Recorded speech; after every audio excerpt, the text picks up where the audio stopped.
All right, let's jump right into a moment that changes everything. We're talking about the very first day of training for the new receiver of memory. It starts out super quiet, almost boring, but it ends with, well, with Jonas's entire reality being turned upside down. And all it takes is one single forgotten memory. So picture this, a quiet, almost sterile room, the annex.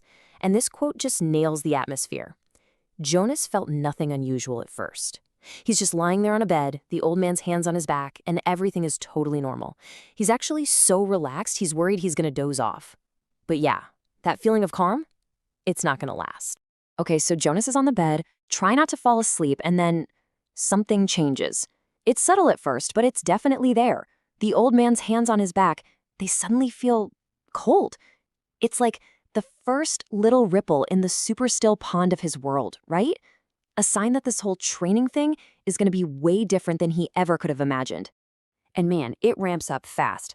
It's not just the hands anymore. All of a sudden, the air itself, the very air he's breathing, turns icy cold. He can even feel the chill on his tongue. This isn't just a weird feeling. His whole environment is changing. And for him, this is something he has literally never experienced before. Then comes this really beautiful, kind of strange feeling. At first, he thinks maybe it's like pinpricks, but no, that's not right. This is soft. It doesn't hurt at all. It's almost magical. So what does he do? He sticks out his tongue and catches one. It's this incredible moment of pure, innocent discovery. The feeling is so new, so amazing, he can't help but smile.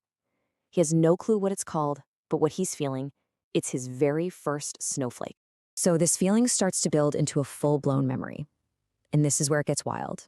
Jonas is basically in two places at once. Part of his brain knows, hey, I'm still in the bed in the annex room. But another part of him, a part that feels just as real, is suddenly sitting up, holding onto a rope, completely sucked into this new world. And for the very first time, he sees it. The whole world around him is filled with this bright, whirling storm of crystals. And as soon as he sees it, bam, the word just appears in his head. Snow. Nobody tells him, there's no lesson, the knowledge is just there. It's like a direct download of both the experience and the word for it. And it keeps happening. He realizes he's sitting on some kind of hard, flat thing at the top of a big mound. And just like that, the words sled and hill pop into his mind. He's being fed the vocabulary he needs to even understand what's happening, to process a world his community completely erased. And then the ride starts. The sled lurches forward, and Jonas just knows he's going downhill. He feels the wind. He understands how the runners are gliding on the snow. Nobody has to tell him anything. The experience is its own instruction manual. And once his brain figures out the how, he's free to just feel it. And what does he feel? Oh man, it's just pure, unfiltered joy. It's this mix of speed and quiet and excitement all rolled into one, and it's completely foreign to him. His whole life has been controlled and predictable. This level of emotion, this intensity, he's never known anything like it. It just overwhelms him, but in the best way imaginable. And in that one moment, he understands exactly what his community gave up. This raw, wild happiness, all for the sake of order. And then, poof, it's over. The ride is done. He opens what the book calls his ordinary eyes, and he's right back where he started. Still on the bed, hasn't moved an inch. The only proof that any of it even happened is the old man, who looks totally drained. He even admits that giving Jonas that one little memory has lightened him. Jonas is just buzzing, He's excited, confused, he wants another go. But that awesome feeling pretty quickly turns into a really big question. If that was so amazing, why don't we have it? Why don't we have snow and sleds and hills? And that question, that's the key that unlocks everything about his society. And the answer? Well, it all comes down to one big idea: sameness. See, a long, long time ago, the community decided to get rid of amazing things like sledding.